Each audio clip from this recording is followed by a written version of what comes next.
Olá, seja bem-vinda ao Mulheres Lendo Juntas. Eu sou Lorena e vou ler com vocês nessa temporada o livro Amar para Sobreviver, Mulheres e a Síndrome de Estocolmo Social, escrito pela Dee Graham, Edna Rollins e Roberta Rigsby.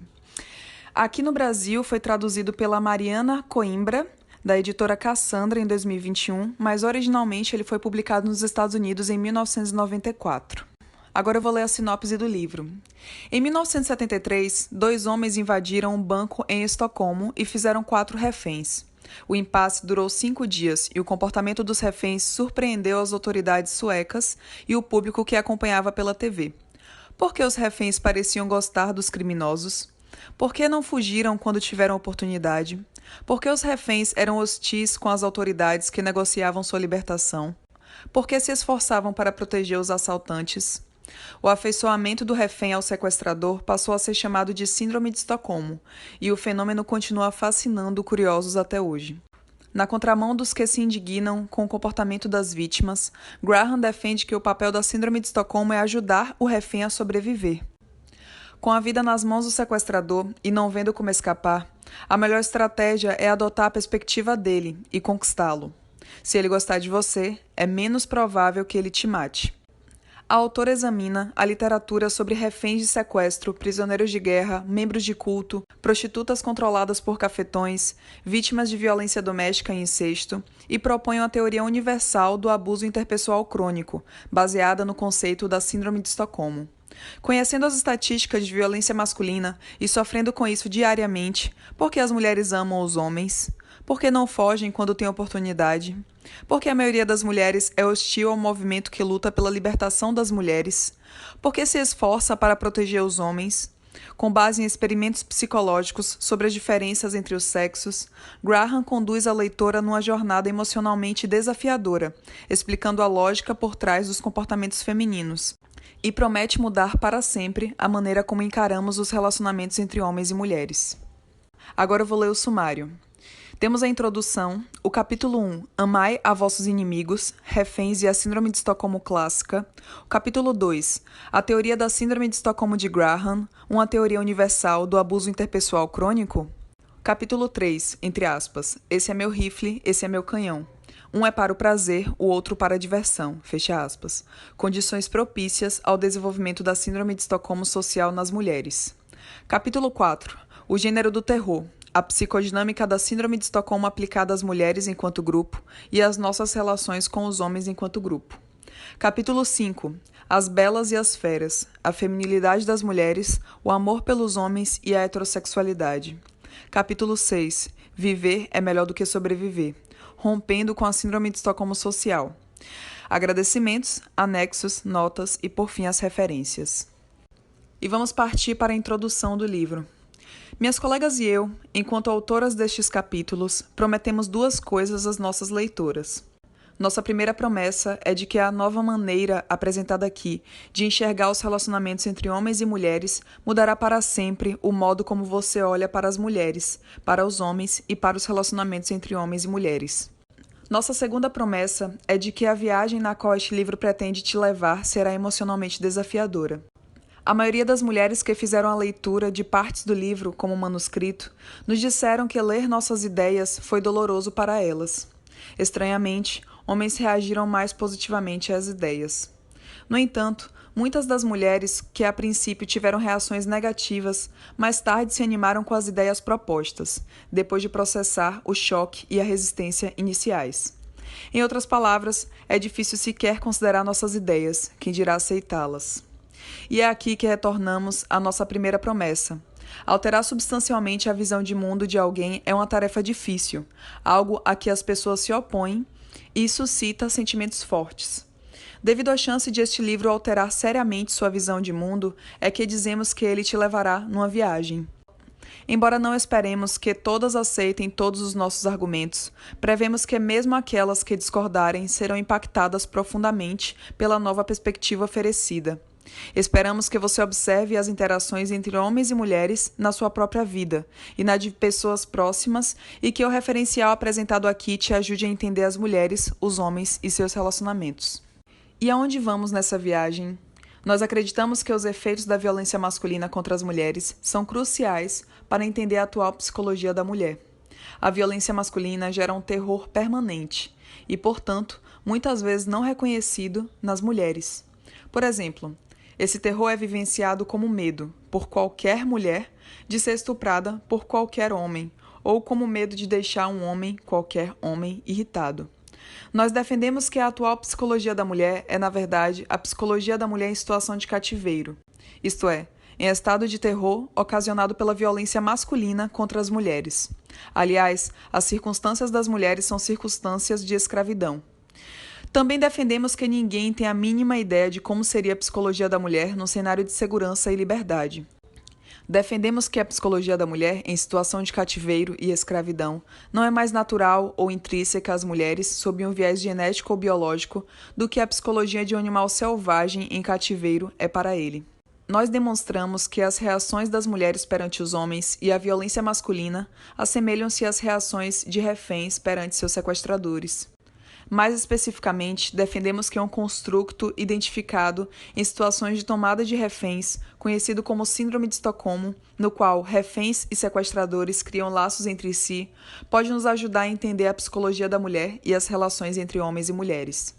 Defendemos que o afeiçoamento das mulheres aos homens, assim como a feminilidade e a heterossexualidade das mulheres, são reações paradoxais à violência masculina contra as mulheres.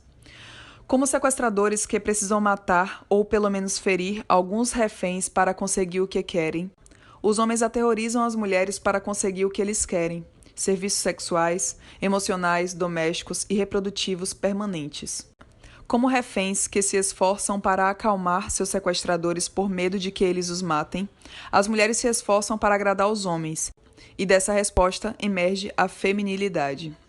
A feminilidade delineia um conjunto de comportamentos que agradam aos homens dominantes, porque comunicam que a mulher está de acordo com seu status subordinado.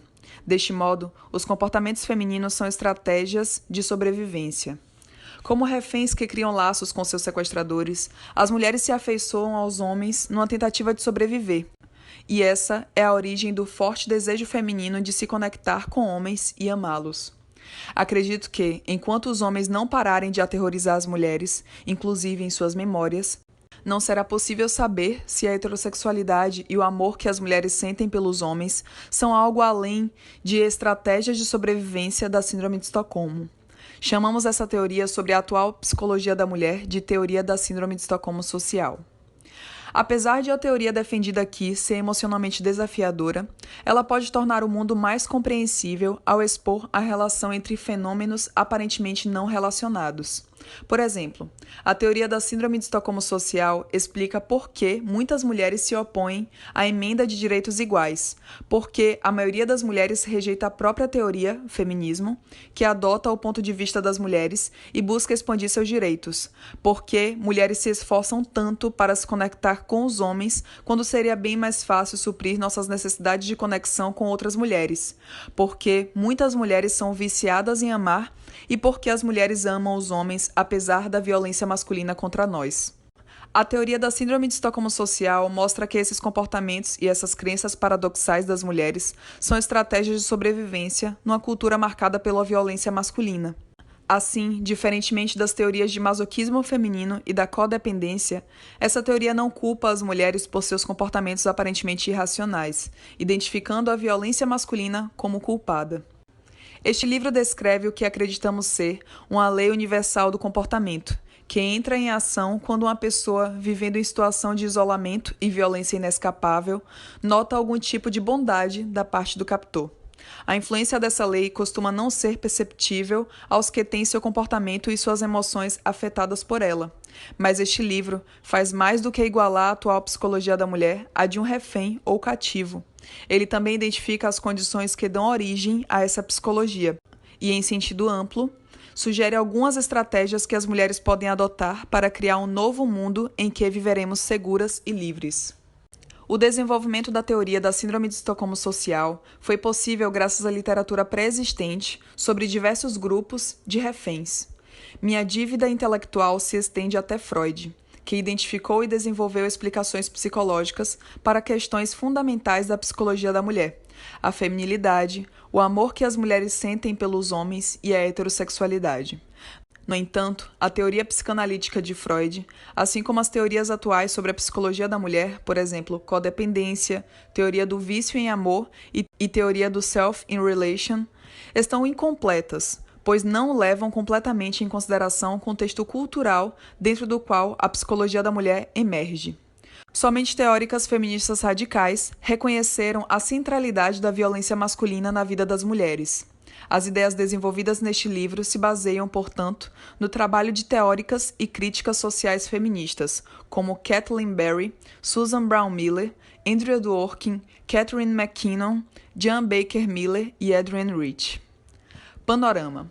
No capítulo 1, apresento diversas situações de tomada de reféns, incluindo o acontecimento de 1973 que levou à criação do termo Síndrome de Estocolmo, que se refere à criação bidirecional de laços entre reféns e sequestradores.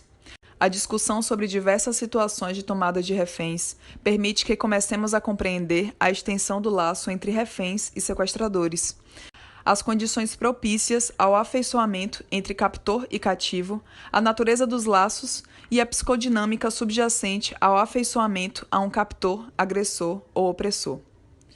O capítulo 2 explica tanto a teoria da Síndrome de Estocolmo de Graham, uma extensão do conceito da Síndrome de Estocolmo clássica apresentada no capítulo 1, quanto a extrapolação da teoria da Síndrome de Estocolmo de Graham, conhecida como teoria da Síndrome de Estocolmo social.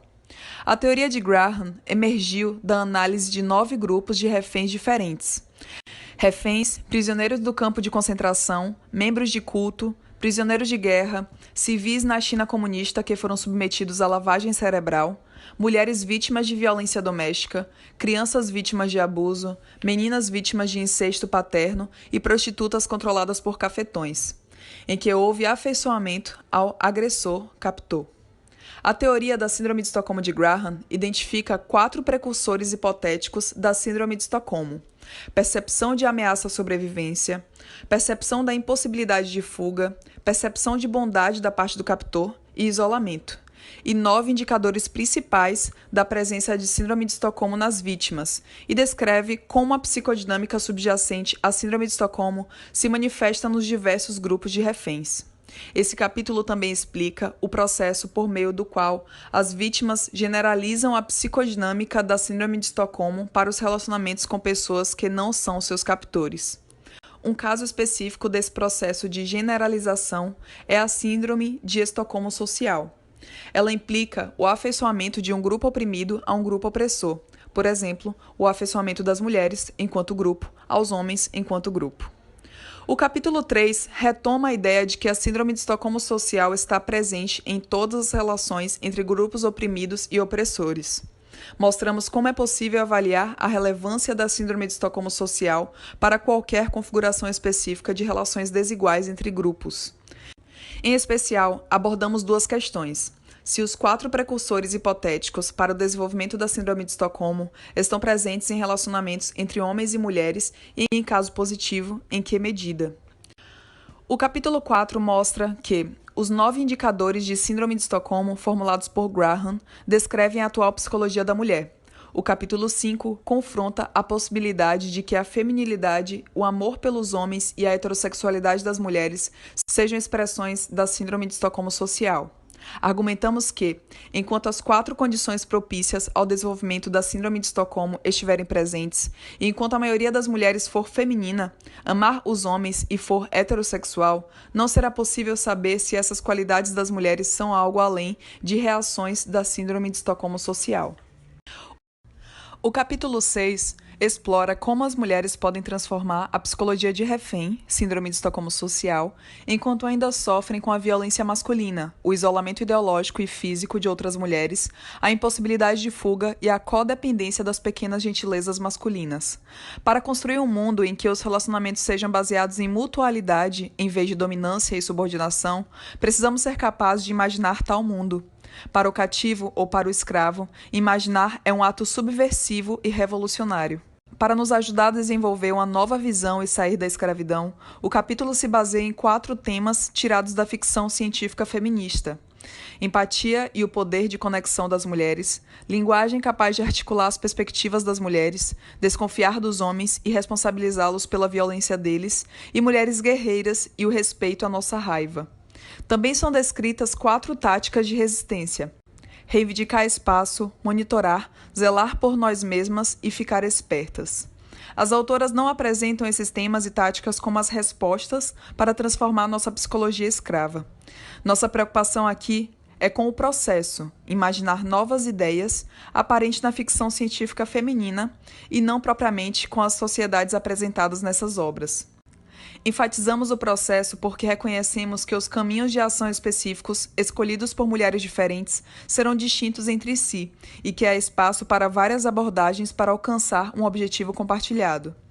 Nosso objetivo é inspirar as mulheres a redirecionar nossa coragem e desenvoltura femininas da tarefa de sobreviver, amando nossos captores, para de viver, amando a nós mesmas e outras mulheres e os homens que retribuírem um amor fortalecedor e saudável.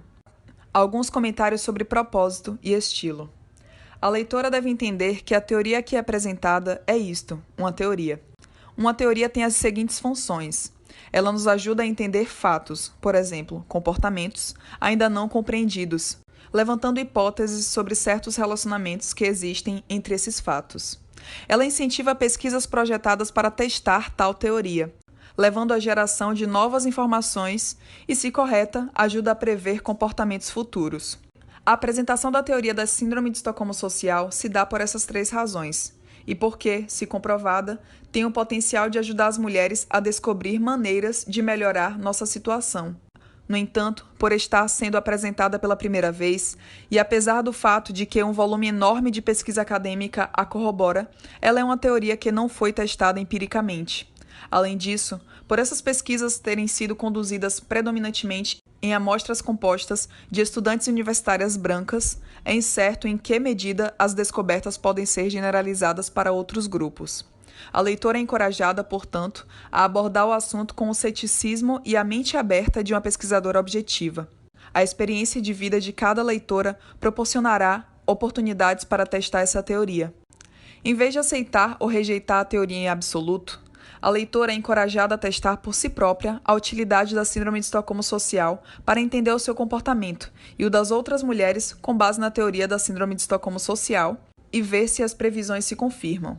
Se a teoria for válida, elas se confirmarão. A autora rompe com a convenção estilística e usa as palavras nós e nosso no lugar de elas e delas, para se referir às mulheres enquanto grupo. Há inúmeras razões para isso. Demasiadas vezes, as mulheres ficam em dúvida sobre se os escritores e oradores teriam a intenção de incluí-las quando usam termos genéricos como o homem e eles. A linguagem usada aqui é empregada para ajudar a assegurar que cada leitora saiba que este livro foi escrito para mulheres, por mulheres, sobre mulheres. Parece grosseiramente impróprio ser uma mulher escrevendo para mulheres, sobre a vida das mulheres e sobre a perspectiva das mulheres, e usar palavras que implicam que mulheres se refere a pessoas que não correspondem ao público-alvo e à autora. O uso dos termos elas e delas para se referir às mulheres dificulta que pensemos em nós mesmas como membros de um grupo detentor de um conjunto de perspectivas particular. Por mais que a autora entenda que num grupo de mulheres há várias perspectivas diferentes e vários subgrupos, ainda assim há experiências que todas nós temos porque somos mulheres. As questões que essas experiências em comum evocam são o assunto deste livro. O uso dos termos nós e nosso encoraja exatamente o tipo de consciência de grupo que é necessária para lidar com tais questões. O estilo mais convencional também impede nossa experiência simultânea como objeto de enfoque e como locus de tomada de decisões. Em outras palavras, esta autora acredita que o uso dos termos nós e nosso estimula nós, mulheres, a nos vermos como pessoas capazes de mudar o mundo, tornando-o um lugar mais seguro e saudável para nós mesmas e para outras mulheres. E com isso eu finalizo a leitura. E se vocês quiserem estar apoiando o canal, vocês podem contribuir com qualquer valor no apoia.se/Mulheres Lendo Juntas, assim como na chave de Pix, mulhereslendojuntas@gmail.com. Caso vocês façam compras pela Amazon, eu também criei um link específico que vocês podem estar entrando e comprarem qualquer coisa por lá, porque aí eu recebo uma pequena comissão em troca. Pelo Linktree, vocês também podem estar acessando os filmes e documentários curtas relacionados à temática da mulher e do feminismo no geral, assim como está tendo acesso ao acervo virtual, que é a Biblioteca Lendo Juntas, uma pasta no Drive com diversos PDFs e EPUBs de livros de autoras mulheres. É isso, tchau, tchau, até a próxima.